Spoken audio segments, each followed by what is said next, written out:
Кешкі сағат 9-дан асқан. Есіктің қоңырауы тағы соғылды. Жанар селк етіп орнынан тұрды. Соңғы бір айда бұл дыбыстан жүрегі зу ете қалатын болған. Өйткені бұл жолы да жақсы жаңалық әкелмейтінін іші сезетін. «Анашым, тағы банк па?» деп сыбырлады 9 жасар қызы Аружан. Жанар қызының көзіне қарауға да ұялды. «Жоқ, мүмкін көрші шығар». Бірақ өзі де сөзіне сенбеді. Есікті ашуға батпай үнсіз тұрды. Сырттан ер адамның даусы естілді.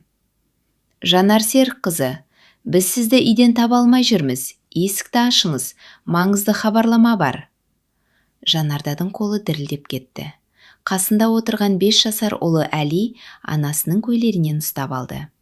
«Анашым, бізді үйден шығарып жібере ме?» Осы бір сұрақ ана жүрегін тілгілеп өтті. Ол көз жасын білдірмеуге тырысты. «Жоқ балам, бәрі жақсы болады». Бірақ өзі де бұл сөзге сенбейтін.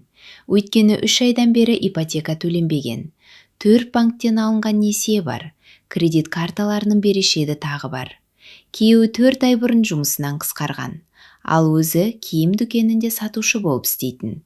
1 апта бұрын дүкен жабылып қалды. 2 табысынан да айырылған отбасы енді күн сайын өсіп жатқан қарыздың астында қалған еді. Сырттағы адам тағы да есікті қақты. Бұл жолы бұрынғысынан қаттырақ. «Егер бүгін сөйлеспесеңіздер, іс сотқа жіберіледі». Үйдің іші тып-тыныш. Тіпті балалар да демдерін ішіне тартып қалған. Жанар қабырғада ілулі тұрған ескі сағатқа көз тастады.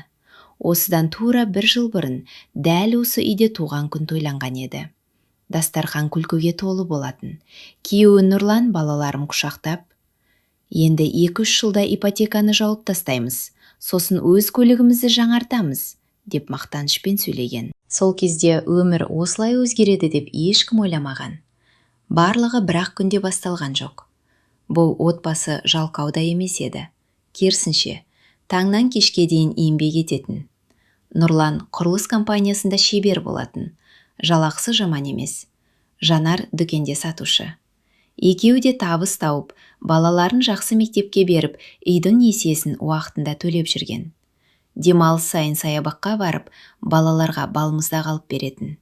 Қарапайым болса да, бақытты өмір еді. Бірақ өмірдің бір заңы бар. Қиындық ешқашан алдын ала ескертпейді. Бір күні компания жұмысшыларды қысқартатынын хабарлады. Нұрлан: «Уақытша ғана шығар, басқа жұмыс табамын», деп өзін де әйелін де жұбатты. Бірақ 1 ай өтті, 2 ай өтті, 3 ай өтті. Қаладағы ондаған мекемеге түйіндеме тапсырды. Барған жерінің бәрінен бір жауап: «Тәжірибеңіз жақсы, бірақ қазір бос орын жоқ. Кейбірі тіпті жалақыны бұрынғысының жартысына ғана ұсынды. Ал ипотека күтіп тұрмайтын, несие де күтіп тұрмайтын. Балалардың асуы да тоқтамайтын». Сол кезде Нұрлан өміріндегі ең үлкен қателігін жасады. «Жанар, уақытша ғана тағы бір несие алайық. Ескісін жауып тұрамыз. Мен жұмыс тапқан соң бәрін қайтарамыз». Жанар алғашында қарсы болды. Бір қарызды 2 қарызбен жабу дұрыс емес. Басқа амал жоқ. Олар сол күні банкке барды. Қол қойды. Ақшаны алды. Бірнеше ай тыныстағандай болды. Бірақ бұл тыныштық дауыл алдындағы үнсіздік екенін олар әлі білмейтін. Бір қарыз екіншісін ертіп келді. Банк берген ақша алғашқы айларда оларды құтқарғандай көрінді. Ипотеканың кешіктірілген төлемі жабылды. Бірнеше несиенің ай сайынғы жарнасы төленді. Үйге азық-түлік алынды. Балалардың мектепке қажет заттары сатып алынды. Жанар сол түні алғаш рет ұзақ уақыттан кейін жай ұйықтады. «Көрдің бе, бәрі реттеледі», деді Нұрлан күлімсіреп. Жанар үнсіз ғана басын изеді. Бірақ жүрегінің түбінде бір мазасыздық кетпей қойды. Келесі аптада Нұрлан тағы жерге жұмыс сұрап барды. 1 компания: «Кешіріңіз, бос орын кеше ғана жабылып қалды». 2 компания: «Жасыңыз 38-де екен, бізге жасырақ маман керек». 3 жерде: «2 аптадан кейін хабарласамыз». 2 апта өтті. Ешкім хабарласпады. Нұрлан күн сайын телефонға үмітпен қарайтын. Әр қоңыраудан жүрегі дүрсілдеп кететін. Бірақ көбіне қоңырау банктен болатын. Нұрлан Қайратұлы, ай сайынғы төлем мерзімі өтіп кетті. Ол: бір-екі күн күтіңіздерші, жұмысқа орналасайын деп жатырмын, деп өтінетін. Бірақ банк қызметкерлері де өз жұмысын істеп жүрген адамдар еді. Біз тек ескерту жасауға міндеттіміз. Жанар да қарап отырмады. Таңертең дүкендерге кіріп жұмыс сұрады. Кафелерге барды, дәріханаларға кірді. Тіпті еден жуушы болуға да келісті. Бірақ барлық жерде бір жауап: қазір адам алмаймыз. Кешке үйге шаршап келгенде қызы Аружан: анашым, сен жұмыс таптың ба, ка, деп үмітпен сұрайтын. Жанар күлімсіреуге тырысатын: әлі жоқ қызым, бірақ табамын. Балалары оның жүзінен бәрін түсінетін. Бір күні Аружан мектептен үнсіз келді. Әдетте есіктен кіргеннен: анашым, бүгін не болды білесің бе, деп жарыса сөйлейтін. Ал бұл жолы сөмкесін бұрышқа қойып, терезенің алдына барып отырды. Жанар қасына келді. Не болды? Қыз үнсіз отырды. Бірнеше секундтан кейін ғана сыбырлап айтты: бүгін сыныпта бәрі лагерге баратындарын айтты. Жанар үндемеді. Мұғалім ақша жинап жатыр екен. Қанша? 60 000 теңге. Жанардың жүрегі шым ете қалды. Қалтасында бар болғаны 3 000 теңге еді. Ол қызының шашынан сипады. Келесі жылы барасың, қызым. Аружан көз жасын жасыру үшін терезеге бұрылды. Жарайды. Бірақ оның жарайтысында қанша мұң жатқанын ана жүрегі сезді. Сол түні дастарқанда үнсіздік орнады. Бір табақ қарақұмық ботқасы. Жанында 2 тілім нан. Әли қолындағы қасықты қойып: анашым, бүгін ет болмай ма, деді. Жанардың тамағына өксік тығылды. Ертең жасаймын, балам. Әли сеніп қалды. Жарайды. Ал Нұрлан орнынан үнсіз тұрып балконға шығып кетті. Сол жерде көз жасын ешкімге көрсетпей жылады. Өйткені ол өзін отбасының тірегі емес, ауыртпалығы сияқты сезіне бастаған еді. Түнгі 11-де телефон тағы шырылдады. Бұл жолы белгісіз нөмір. Нұрлан көтерді. Тыңдап тұрмын. Ар жақтан суық дауыс естілді. Егер 3 күн ішінде төлем жасалмаса, іс заң бөліміне жіберіледі. Телефон тұтқасы үнсіз қалды. Нұрлан баяу ғана диванға отырды. Жанар оның жүзіне қарады. Не деді? Нұрлан басын төмен салды. Бізде 3-ақ күн қалды. Үйдің ішін ауыр үнсіздік басты. Сол сәтте ешқайсысы білмеді. Ертең таңертең болатын бір кездесу олардың тағдырын мүлде басқа арнаға бұратынын. Таң бозара бастағанда Жанар ұйқыдан оянды. Түнде бір көз ілмегендей. Басындағы жалғыз ой: балаларды қалай асыраймын? Ас үйге кірді. Шәйнекті көтерді. Ішінде су да қалмапты. Тоңазытқыштың есігін ашты. Жарты пакет сүт, бірнеше жұмыртқа, аз ғана сары май. Кеше қайнатылған қарақұмық. Болғаны осы. Жанар көзін жұмып, терең дем алды. Уа Алла, балаларымды ұятқа қалдырмашы. Сол күні Нұрлан тағы жұмыс іздеуге шықты. Қолында ескі папка, ішінде дипломы мен сертификаттары. Қаладағы құрылыс компанияларын түгел аралады. Бір жерде: қазір жұмыс жоқ. Екінші жерде: 3 айдан кейін хабарласыңыз. Үшінші жерде: күніне 8 000 теңге ғана төлейміз. Бұл ақша жол ақысы мен тамағынан артылмайтынын ол жақсы түсінді. Бірақ сонда да: жарайды, істеймін, деді. Бастығы оның құжаттарына қарап отырып: кешір, дәл қазір басқа адамды алып қойдық. Нұрлан сыртқа шыққанда аспан түнеріп кеткен еді. Жаңбыр себелей бастады. Қалтасында қайтар жолға жететін ғана ақша қалды. Ол аялдамадағы орындыққа отырып қалды.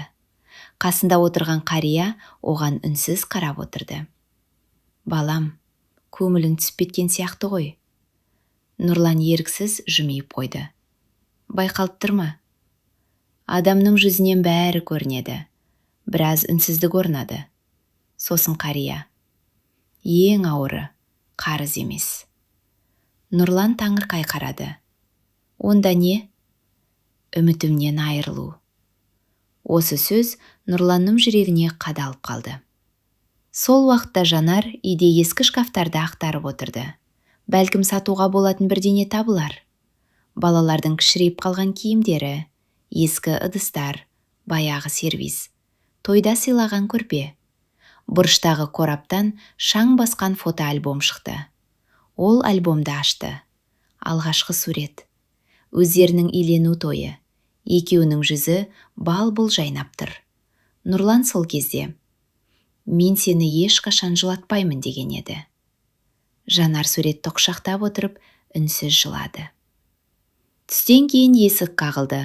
Бұл жолы банк емес. Көршісі Гүлнәр апай. Қолында ыстық бауырсақ пен бір ыдыс сорпа. «Қызым, балалар аш отырмасын». Жанар ұялып: «Апай, керек емес еді». «Ұялма. Ертең мен сенің орнында болуым мүмкін. Бүгін мен көмектесейін». Жанардың көзінен жас парлап кетті. Кейде адамның жанын миллион теңге емес, осындай бір жылы сөз емдейді. Кешке қарай Аружан мектептен келді. Қолында бір парақ қағаз. «Анашым?» «Иә, қызым. Мұғалім айтты, егер ертең мектеп формасын ауыстырмасам, сабаққа кіргізбеуі мүмкін екен». Жанар қағазға қарады. Аружанның аяқ киімінің табаны тесіліп кеткенін кеше ғана байқаған, ал жаңа форма алуға ақша жоқ. Сол түні Жанар балалар ұйықтаған соң үнсіз отырып қызының аяқ киімін ине жіппен тікті. Жыртылған жерін ішінен жамады, өзіне өзі: «Әйтеуір бір-екі ай шыдаса болды» деп күбірледі. Бірақ тігісті жасырып отырып, көз жасы аяқ киімнің үстіне тамып жатты. Дәл сол түні сағат 12 шамасында Нұрланның телефонына хабарлама келді. «Сәлеметсіз бе? Ертең таңғы сағат 9:00-де жұмысқа қабылдау бойынша әңгімелесуге келе аласыз ба?» Нұрлан орнынан атып тұрды. «Жанар!» Жанар ұйқысынан шошып оянды. «Не болды?» «Мені сұхбатқа шақырды». Екеуі бір-біріне үнсіз қарап қалды. Көптен бері алғаш рет екеуінің көзінде үміт оты жанған еді. Бірақ олар әлі білмейтін, ертең болатын сол әңгімелесу олардың өміріндегі ең ауыр сынақтың бастамасы ғана болатын. Таңғы сағат 7. Нұрлан ұйқыдан ерте тұрды.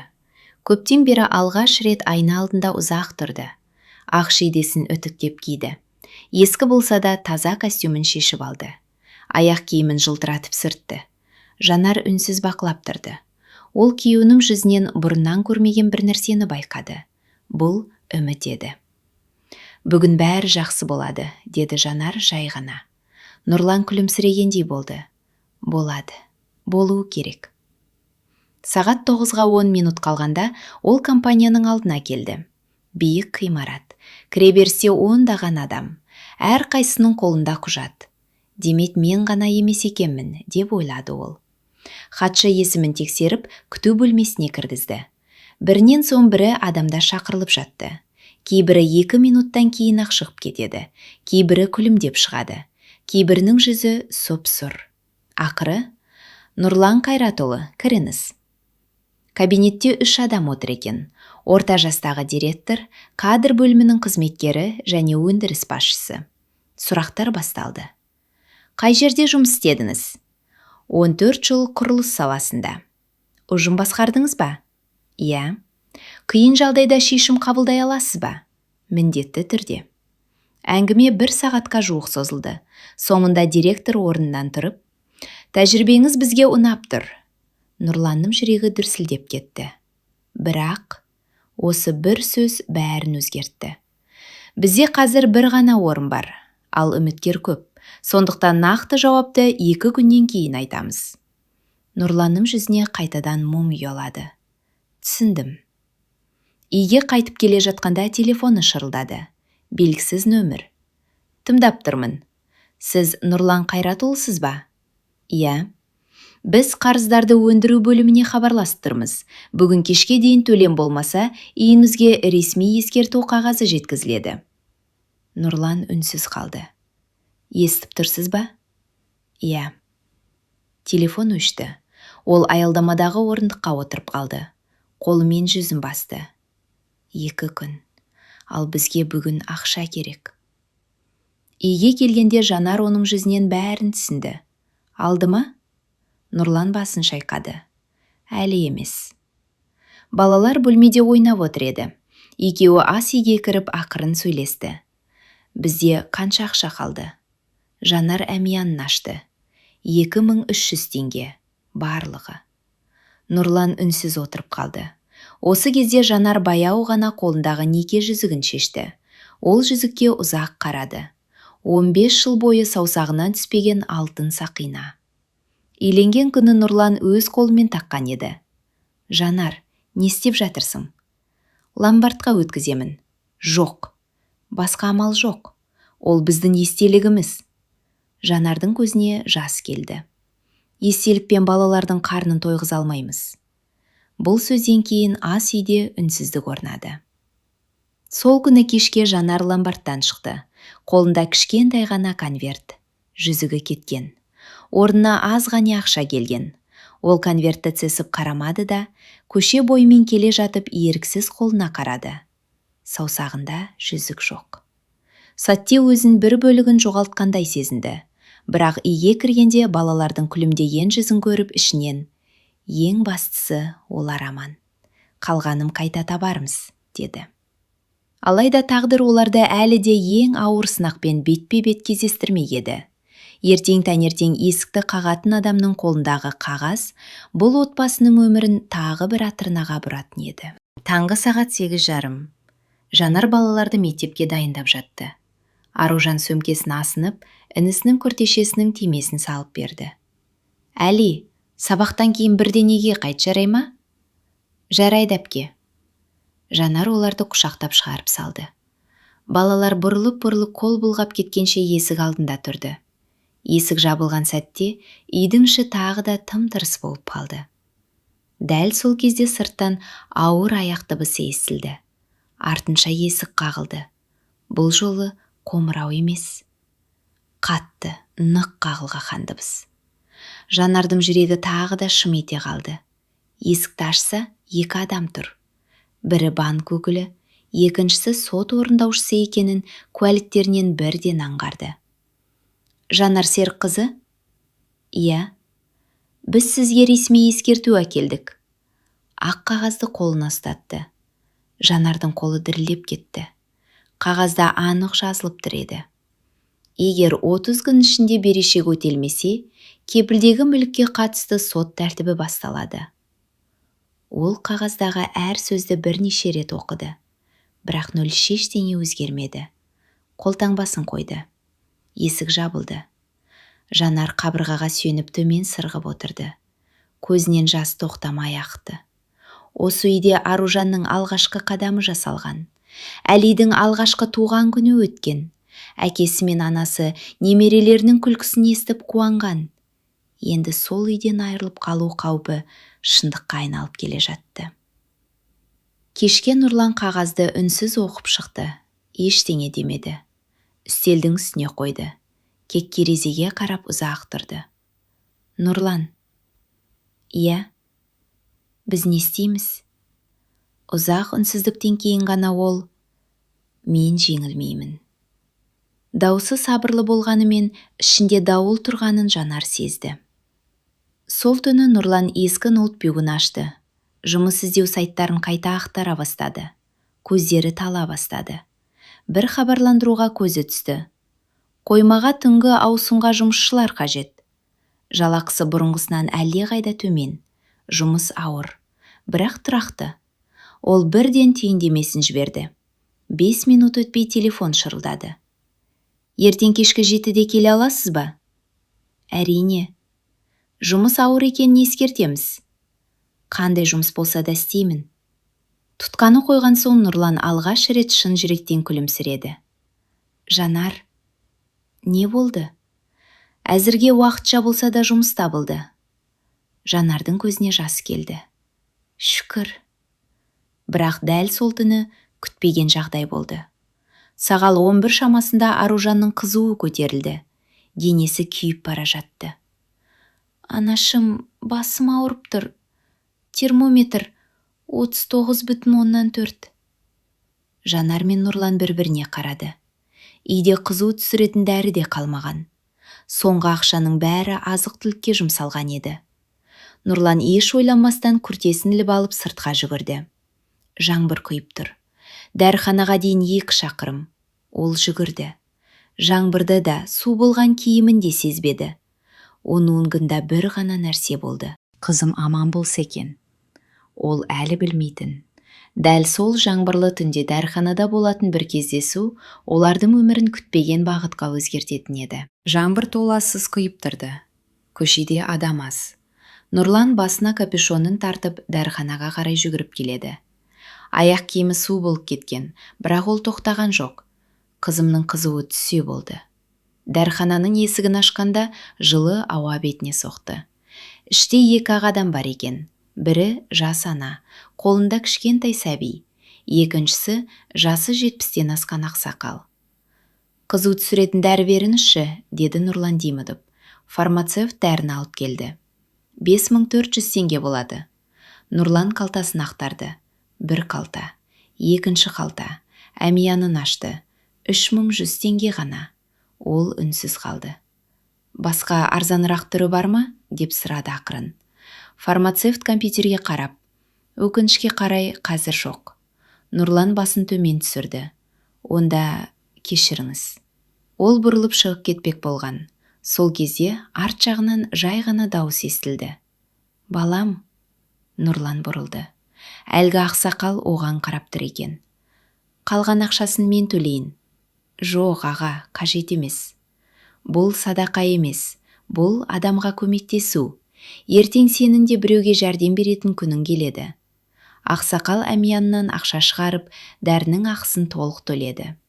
Нұрланның көзіне жас келді. Аға, атыңыз кім? Ақсақал жымиып қойды. Атым маңызды емес. Бүгін сенің қызың аман болсын. Сол жеткілікті. Нұрлан үйге қарай асықты. Жанар есікті ашқан бетте. Әкелдің бе? Иә. Дәріні ішкеннен кейін Аружанның қызуы біртіндеп түсе бастады. Түнгі 2 шамасында ғана ол тыныш ұйықтап кетті. Жанар қызының маңдайынан сипап отырып, Аллаға шүкір. Нұрлан үндемеді. Тек жаңағы ақсақалдың сөздері ойынан кетпей қойды. Ертең сен де біреуге көмектесерсің. Келесі күні кешке Нұрлан жаңа жұмысына барды. Бұл үлкен логистикалық қойма екен.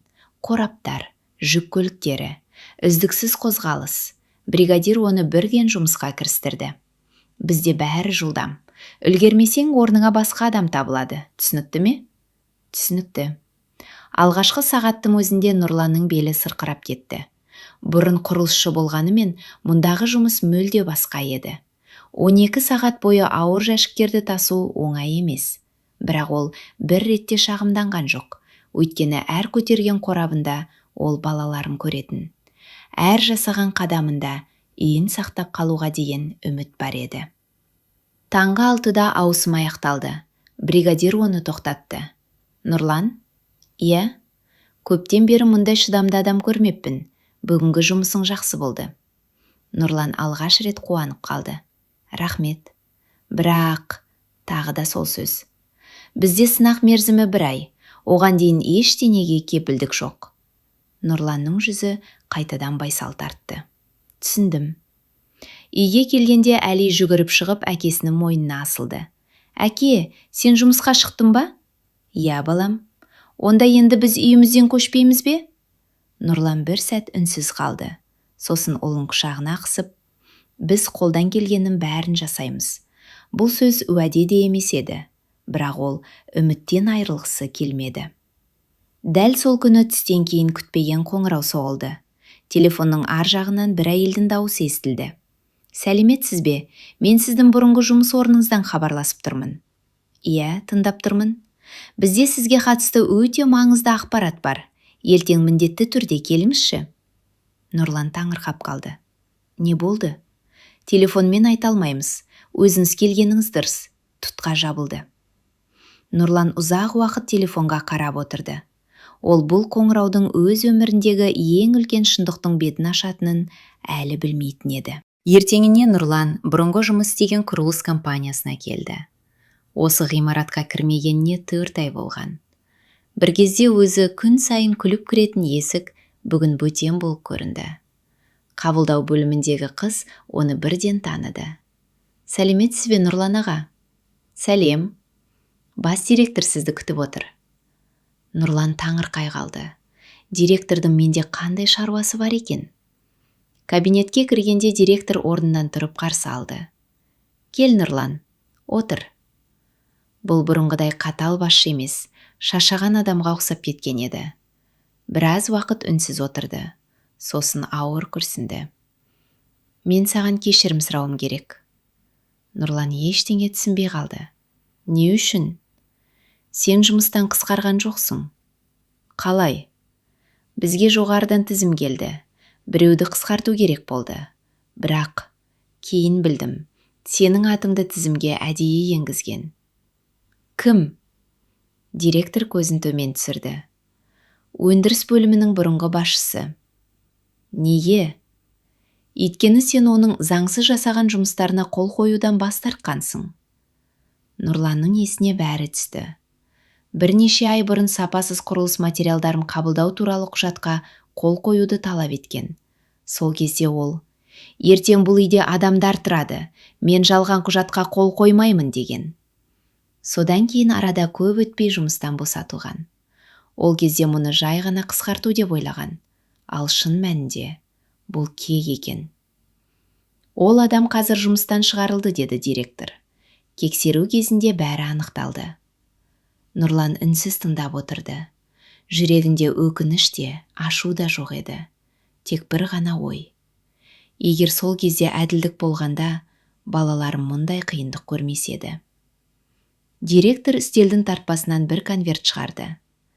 Компания шешімі бойынша саған заңсыз жұмыстан босатылған кезең үшін өтемақы төленеді. Нұрлан конвертке қарады. Қанша? Бұл алғашқы бөлігі ғана. Қалғанын сот шешімнен кейін аласың. Нұрлан конвертті ашты. Ішіндегі соманы көріп үнсіз қалды. Бұл ақша барлық қарызды жабуға жетпейтін, бірақ бірнеше ай бойы тыныс алуға мүмкіндік беретіндей еді. Үйге қайтып келе жатқанда Нұрланның көңілі бұрынғыдай емес еді. Қуанып та тұрған жоқ. Өйткені ол түсінді. Ақша кейбір мәселені шешеді, бірақ балалардың көрген қорқынышын, Жанардың төккен көз жасын, өзінің 4 айлық күйзелісін ешқандай ақша қайтара алмайды. Үйге кірген бойда Жанар оның жүзінен бір өзгерісті байқады. Не болды? Нұрлан үнсіз конвертті үстелге қойды. Жанар ашып қарады. Көздері үлкейіп кетті. Бұл қайдан? Нұрлан бәрін баяндап берді. Жанар ұзақ уақыт үнсіз отырды. Сосын, демек, біз бұған кінәлі болмағанбыз. Иә, біз жай ғана біреудің әділетсіздігіне тап болған екенбіз. Екеуі үнсіз жылап жіберді. Бұл шарасыздықтан емес, жүректе жиналып қалған ауырлықтың сыртқа шыққан жасы еді. Сол күні кешке Нұрлан банкке барып, кешіктірілген төлемнің бір бөлігін жапты. Банк қызметкері компьютерге қарап, соңғы айларда сіз алғаш рет төлем жасап отырсыз. Нұрлан жай ғана, бұдан бұлай кешіктірмеуге тырысамын. Ол сыртқаша шыққанда көптен бері алғаш рет иығындағы жүк сәл жеңілдегендей болды. Бірақ тағдыр оны әлі де соңғы сынаққа дайындап жатқанын ол білмеді. 2 күннен кейін Нұрлан қоймадағы түнгі ауысымнан үйіне қайтып келе жатқанда, тас жолдың шетінде аударылып жатқан көлікті көреді. Сол сәтте оның бір ғана таңдауы болады. Үйіне асығу, немесе бейтаныс адамның өмірін құтқару. Түнгі ауысым аяқталды. Таңғы сағат 5:30. Аспан енді ғана бозара бастаған. Нұрлан аялдамаға қарай жаяу келе жатты. Көшеде көлік өте сирек. Кенет қатты тежелген дыбыс естілді. Артынша тарс еткен соққы. Нұрлан жалт қарады. Жолдың бұрылысында жеңіл көлік бірнеше рет аударылып, жол жиегіне барып тоқтаған. Ол еш ойланбастан жүгірді. Көліктің алдыңғы бөлігі мыжылып кеткен. Ішінен әлсіз дауыс шықты. Көмектесіңізші. Есігі ашылмай қалған. Нұрлан тас алып терезені сындырды. Қолын кесіп алды, бірақ оған мән берген жоқ. Іште орта жастағы ер адам қыстырылып қалыпты. Қасында 12-13 шамасындағы қыз бала жылап отыр. «Аға, әкемді құтқарыңызшы!» Нұрлан бар күшін салып есікті ашуға тырысты. Бірақ болмады. Сол кезде алыстан тағы бір көлік тоқтады. 2 жігіт жүгіріп келді. Үшеуі бірігіп есікті әзер ашты. Ер адамды сыртқа шығарды. Бірнеше минуттан кейін жедел жәрдем келді. Дәрігер ер адамды тексеріп, тағы 5 минут кешіккенде жағдай мүлде басқа болар еді. Нұрлан үнсіз тұрды. Қолынан аққан қанды енді ғана байқап еді. Дәрігер оның да жарасын таңып берді. «Сіз де ауруханаға барыңыз». «Жоқ, мен үйге барамын». 2 күн өтті. Ол бұл оқиғаны ешкімге айтпады. Өзін батыр сезінген жоқ. Кез келген адам солай істер еді деп ойлады. 3-ші күні кешке есік қоңырауы соғылды. Жанар ашса, есік алдында қымбат көлік тұр. Қасынан костюм киген 2 адам түсті. Олардың артынан ауруханада көрген әлгі ер адам келді. Қолында үлкен гүл шоғы. «Сіздер Нұрланның отбасысыздар ма?» «Иә». «Күйеуіңіз үйде ме?» Нұрлан шықты. Әлгі кісі оны көре сала құшақтап алды. «Інім, сен менің ғана емес, қызымның да өмірін сақтап қалдың». Жанар таңырқап қалды. Не болған? Сонда ғана Нұрлан болған оқиғаны айтып берді. Жанардың көзіне жас келді. «Неге бізге айтпадың?» «Айтатын ештеңе жоқ деп ойладым». Қонақ бөлмесінде отырып әлгі кісі өзін таныстырды. «Менің атым Ермек. Ол қаланың ірі кәсіпкерлерінің бірі екен, бірақ ол байлығын айтып мақтанбады. Керісінше, көзіне жас алып. Ақшамен бәрін сатып алуға болады деп ойлайтынмын. Бірақ сол күні өмірімді ақша емес, бейтаныс адамның адамгершілігі сақтап қалды» деді. Сосын қалтасынан конверт шығарды. «Мұны қабыл алыңыздар». Нұрлан конвертті кері итерді. «Кешіріңіз, мен көмекті ақша үшін жасаған жоқпын». Ермек жымиып қойды. «Мен де саған өмірдің бағасын ақшаға теңеп тұрған жоқпын». Ол конвертті қайтадан сөмкесіне салды. Сосын, «Онда басқа ұсынысым бар». Нұрлан мен Жанар үнсіз тыңдап отырды. «Мен жаңа логистикалық орталық ашып жатырмын. Маған адал, жауапкершілігі бар адам керек. Жалақысы қазіргі жұмысыңнан 3 есе жоғары. Егер келіссең, 1 аптадан кейін жұмысқа кірісесің». Үйдің іші тып-тыныш болып қалды. Нұрлан сенер-сенбесін білмеді, бірақ Ермектің соңғы айтқан сөзі оның есінде мәңгі сақталды. Адалдықтың бағасы бір күні міндетті түрде қайтады. Кейде кеш келеді, бірақ міндетті түрде келеді. Ермек кетіп қалғаннан кейін үйдің ішінде ұзақ уақыт ешкім тіл қатпады. Жанар үнсіз Нұрланға қарап отыр. «Не ойлап тұрсың?» деп ақырын сұрады. Нұрлан ауыр күрсінді. «Қорқып тұрмын». «Неден?» «Соңғы айларда қанша рет үміттеніп, кейін жерге қарадық. Сондықтан тағы да қатты сенуге қорқамын». Жанар оның қолынан ұстады. Бұл жолы бәрі басқаша сияқты. 1 аптадан кейін Нұрлан жаңа жұмыс орнына келді. Бұл бұрын соңды көрмеген заманауи логистикалық орталық еді. Қоймалар, автоматтандырылған жүйелер, жүздеген қызметтер. Ермек өзі қарсы алды. «Қош келдің, Нұрлан». «Рахмет. Бір нәрсені есінде сақта. Мен сені өмірімді сақтап қалғаным үшін емес, адалдығым үшін шақырдым». Нұрлан таңырқай қарады. «Сен бұрынғы жұмысында жалған құжатқа қол қоймағансың. Қоймада да ақша мен тауарға жауап беретін адам дәл сондай болуы керек». Бұл сөз Нұрланның жүрегіне жетті. Алғашқы күннен-ақ ол бар ынтасымен еңбек етті. Қызметкерлерге жоғарыдан қараған жоқ.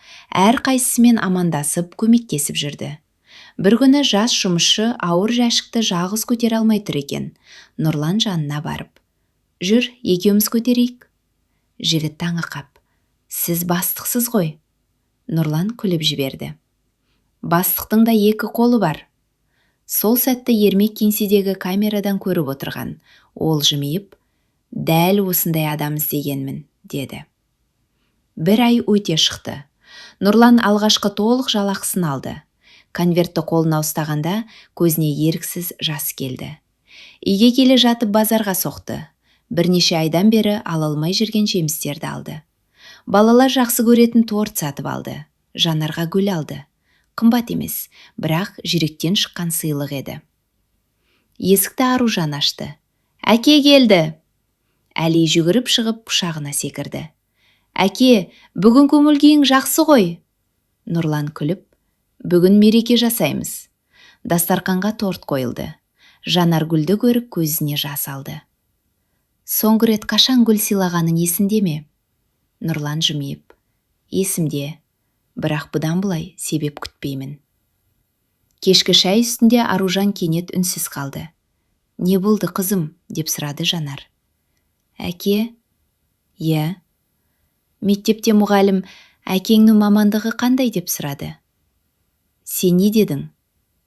Бұрын жауап беруге ие алатынмын. Нұрланның жүрегі шым етті. Ал бүгін? Қыз әкесіне күлімсіреп қарады. Менің әкем ешқашан берілмейтін адам дедім.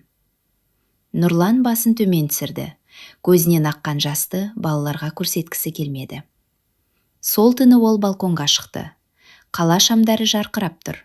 Бір кезде осы балконда отырып бәрінен айырылып қаламыз деп қорыққан еді. Енді сол қорқыныштың орнын тыныштық басқан. Жанар жанына келіп тұрды. Не ойлап тұрсың? Дәрханадағы қария есіме түсіп кетті. Бір күні сен де біреуге көмектесесің деген кісі ме? Иә. Нұрлан көкке қарап баяу ғана айтты. Егер бір күні менің жағдайыма түскен адамды көрсем, міндетті түрде қол ұшын созамын. Өйткені қиын кезде адамды көбіне ақша емес, үміт құтқарады. Сотте ол әлі білмейтін. Көп ұзамай тағдыр оның алдына дәл сондай сынақты тағы қоятынын. Бірақ бұл жолы көмек сұрайтын адам өзі емес, баққа бір отбасы болатын еді. Көктем келді. Қаланы жылы күн нұрға бөледі. Нұрланның жаңа жұмысқа тұрғанына 6 ай болды. Бұл уақыт ішінде отбасының өмірі біртіндеп түзеле бастады. 2 несиесі толық жабылды. Қалған қарыздардың ай сайынғы төлемі уақытында аударылып тұрды. Банк қызметкерлерінің күнде соғатын қоңыраулары тоқтады. Үйдің ішіне күлкі қайта оралды. Бірақ Нұрлан бір нәрсені ешқашан ұмытқан жоқ. Қиын күндерді. Балаларының аш қалған кештерін. Жанардың ломбардқа неке жүзігін апарған сәтін. Сол күндер оны мүлде басқа адамға айналдырған еді. Бір күні жұмыстан қайтып келе жатқанда ол автобуста 2 адамның әңгімесін еріксіз естіп қалды. Көрдің бе ана әйелді? Иә. Күйеуі қайтыс болыпты, 3 баласымен жалғыз қалыпты. Үйінің несиесін төлей алмай жүр дейді. Нұрланның жүрегі бірден шым етті. Ол автобустан түскен соңда сол сөздер ойынан кетпеді. Кешке үйге келгенде Жанарға бәрін айтып берді. Жанар үндемей тыңдап отырды. Сосын жай ғана. Сенің ойыңда не бар? Білмеймін, бірақ көмектескім келеді. 2 күннен кейін Нұрлан әлгі әйелді тауып барды. Үйі қаланың шетінде екен. Ескі ғана 2 бөлмелі пәтер. Есікті жүзі шашаған жас келіншек ашты. Сәлеметсіз бе? Сәлеметсіз бе? Менің атым Нұрлан.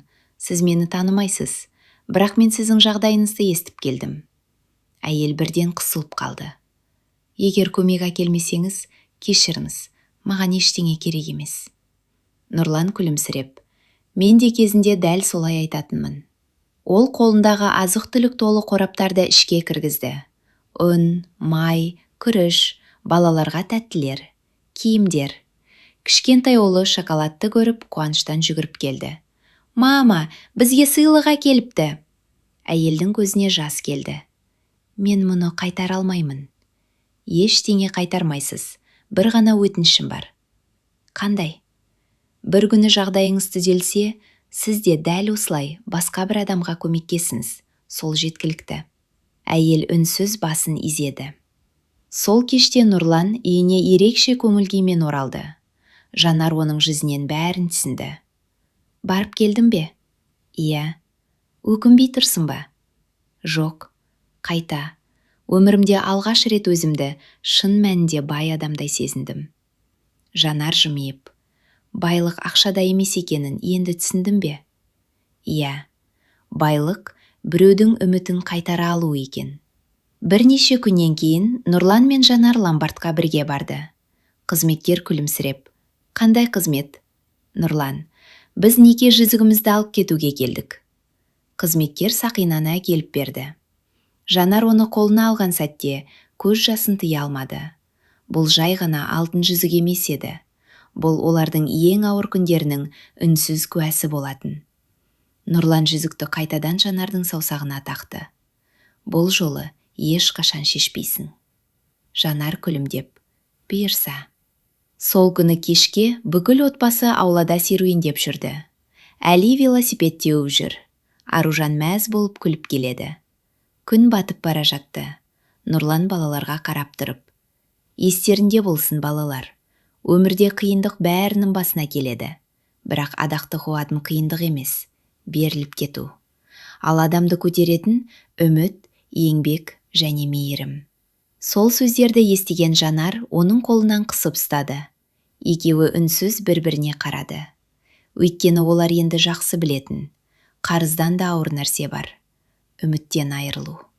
Ал үмітін сақтай алған адам